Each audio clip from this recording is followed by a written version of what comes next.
If a modern person was suddenly exposed to an environment at -40 degrees Fahrenheit, equivalent to -40 degrees Celsius, they would suffer cardiac arrest within 30 minutes.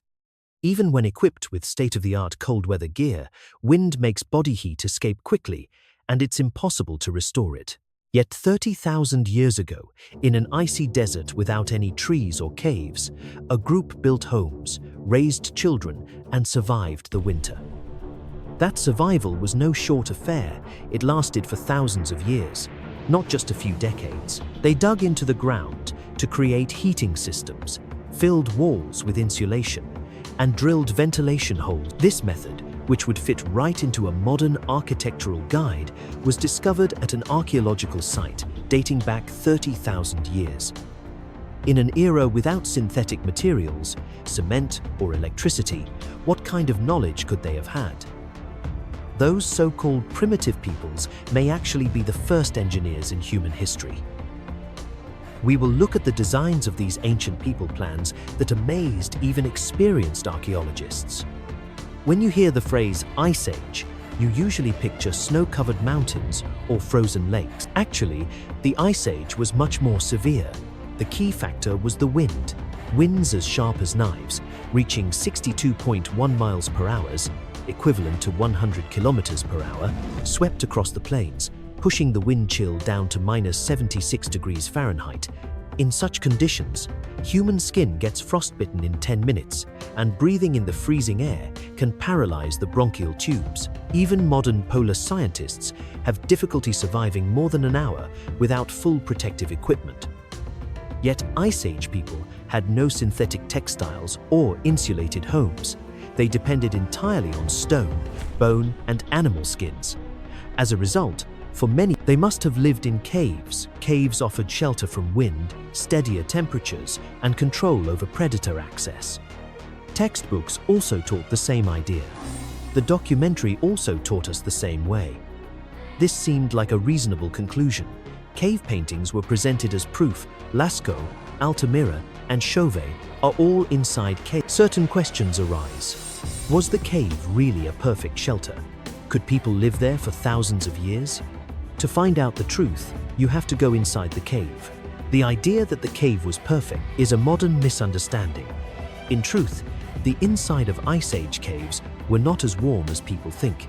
Hotter than outside, but spending winter in a space between 41 degrees Fahrenheit, equivalent to 5 degrees Celsius, and 50 degrees Fahrenheit, equivalent to 10 degrees Celsius. A cave is enclosed. Furthermore, caves are frequently damp. Wet cold steals body heat faster than dry cold. You may ask, why not build a fire? But in a cave, there is no way for it to get out. Smoke accumulates on the ceiling, covers the walls, and ultimately reaches the lungs of those living inside. Because of this, caves were a poor option for extended habitation. A further significant problem: caves are found only in particular landscapes, for instance limestone regions, volcanic spots, and seaside bluffs. They aren't present in all locations. But the mammoths and woolly rhinos, which Ice Age hunters relied upon, traveled over huge grasslands. Should the prey migrate to the north, people also were forced to move northward. Being tied to a cave location would render hunting unfeasible. In the end, for Ice Age humans, caves acted solely as temporary shelters, never as lasting residences. So the solution was to build a home directly on the flatland. Nevertheless, resources presented a challenge.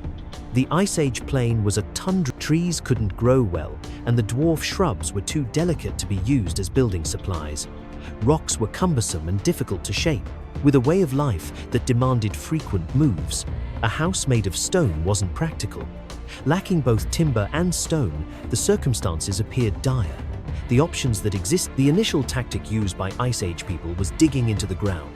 This wasn't only to protect themselves from the wind. They understood that warmth was present underground. Although the temperature at the surface might fall to -40 degrees Fahrenheit, equivalent to -40 degrees Celsius, excavating only about 3.28 feet, equivalent to 1 m below, at a depth of approximately 6.56 feet, equivalent to 2 m, the ground remains at roughly 50 degrees Fahrenheit, equivalent to 10 degrees Celsius. This is essentially the identical concept behind a contemporary geothermal heat pump, which extracts warmth stored beneath the surface. It is highly unlikely that individuals 30 millennia ago understood this idea as a codified scientific, yet they acquired knowledge through trial and error. They sensed within themselves that digging into the earth lessened the chill.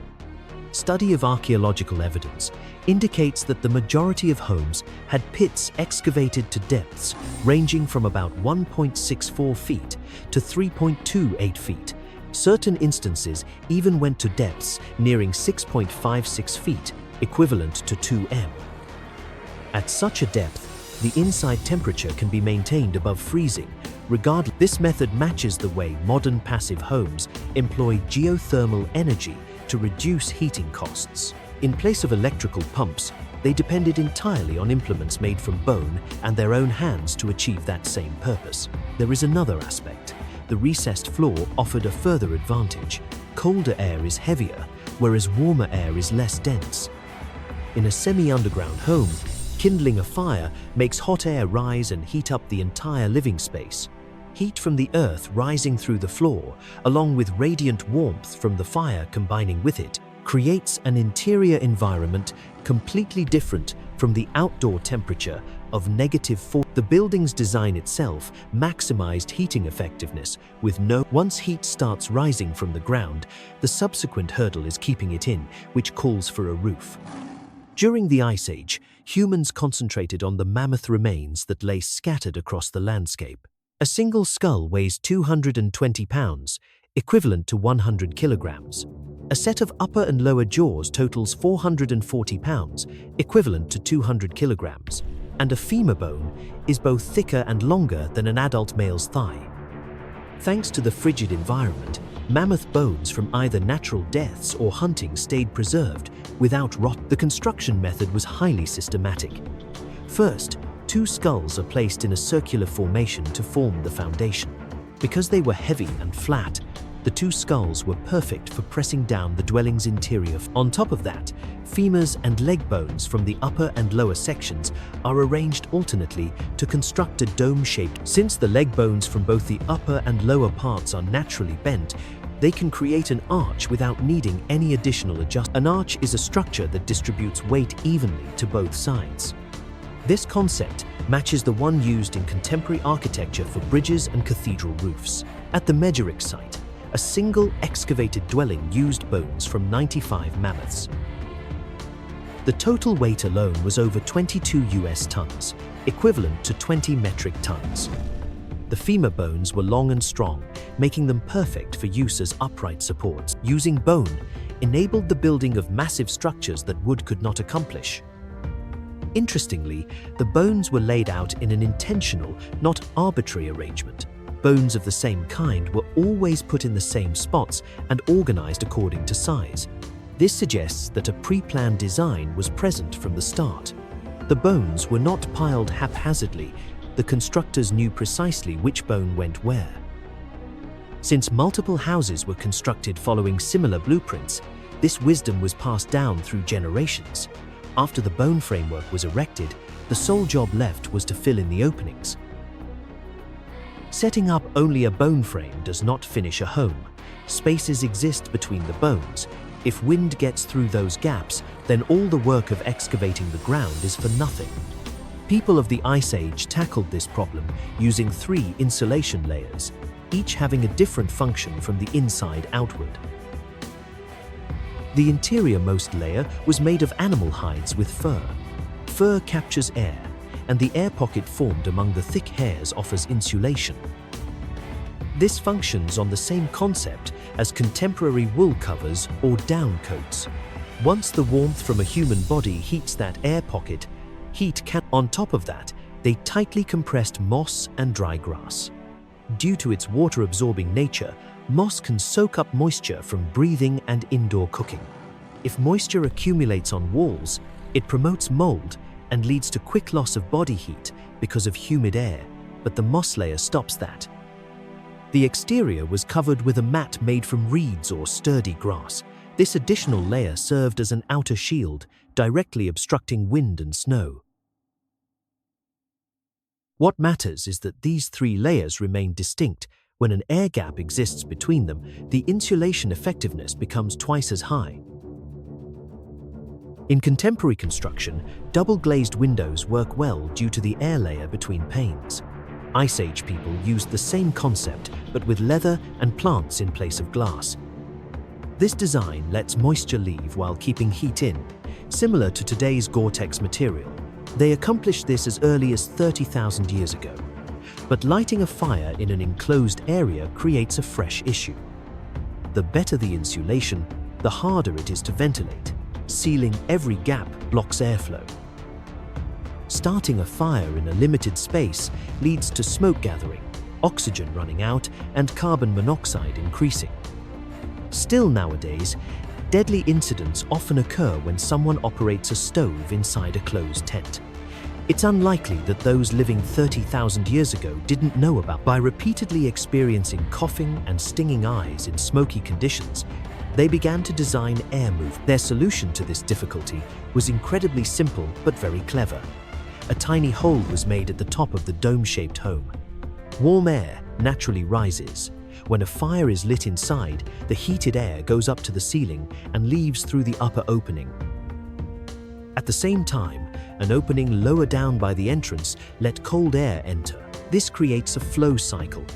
Cool air comes in from below, while hot air goes. It works on the same concept as modern building natural ventilation systems.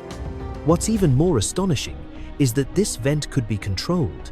Recent experimental archaeology indicates that the top hole probably had a leather cover. During strong winds or very cold temperatures, they would shut the cover to keep warmth in and reopen it for air when smoke built up. It basically worked like a manual damper. This careful balance saving heat while allowing air exchange formed the fundamental idea. After ensuring physical survival, the sole remaining challenge was mental stamina. The Ice Age winter lasted 6 months. Over a prolonged stretch of nearly constant darkness, individuals were confined to tight living spaces. No matter how efficiently the shelter was heated and ventilated, being unable to step outside and seeing the same faces for 6 months would inevitably result in mental break. Modern research indicates that rates of depression and interpersonal conflict increase significantly among personnel staying through the winter at polar research stations. An environment lacking light, physical limitations, and uniformity proves psychologically destructive to human beings. People living during the Ice Age also had to deal with this challenge. Analysis of archaeological findings reveals a strike. The interior of the dwelling was clearly divided into distinct zones.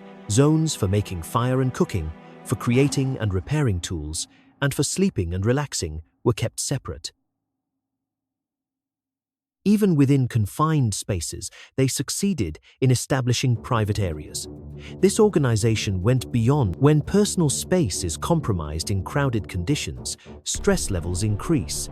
Spatial organization functioned as a survival strategy to maintain mental distance. The production of tools and ornamental objects was more than just a utilitarian task. Fashioning needles from bone, etching patterns onto clothing, and crafting small statuettes kept the hands busy and the mind focused.